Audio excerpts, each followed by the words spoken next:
County Governor Anne Waiguru is under fire after detectives have come to a close end concerning corruption allegations at the county government. EACC has concluded investigations into the planning payment of millions of shillings for a land survey tender and payments of questionable allowances to the governor and county officials. Sami takes us through the details.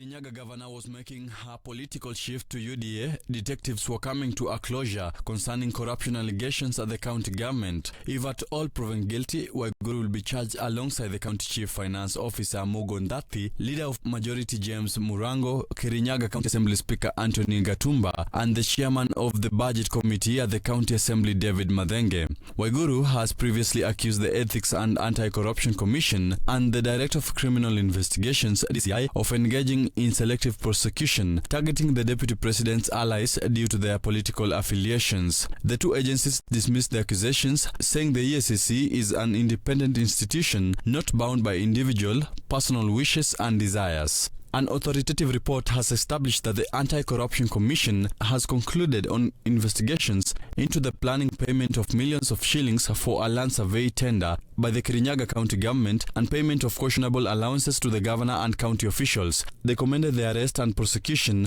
of Waiguru alongside Ndathi, Murango, Gatumbi and Madenge for their role in the alleged scandal. They are expected to answer to charges of conspiracy, abuse of office, false accounting, forgery and deception. According to the reports, EACC have a tight case against the governor and the mentioned county officials, and the agency is planning to hand over the files to the office of the Director of Public Prosecution anytime next week. EACC spokesperson Yasin Amaro said, and I quote, "We as the EACC shall proceed with the due process of the law as we investigate the matter as required by our mandate and forward the complete files to the office of the Director of Public Prosecution anytime." End of quote.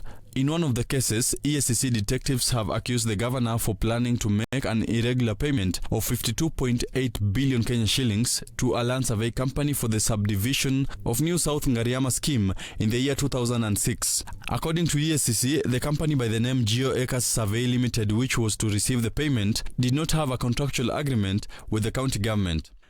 Further details reveal that at the time the company is reported to have won the tender, which was to be at 4,500 per acre, the company was not registered by the Land Survey Board. EACC further argues that the scheduled payment of 52.8 million Kenya shillings was an exaggeration and the tender was worth 20.4 million Kenya shillings. The commission has also concluded investigations into allegation of impropriety in the payment of travel imprests running into millions of shillings.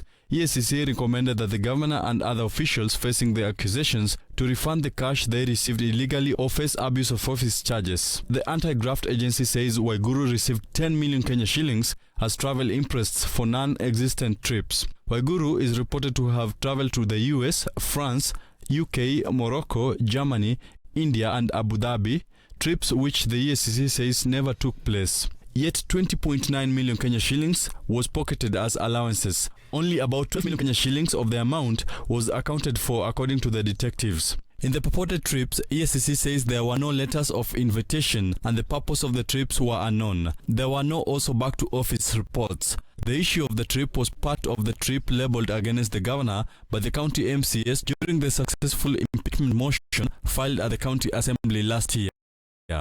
Sami Adika, Look Up TV, Nairobi.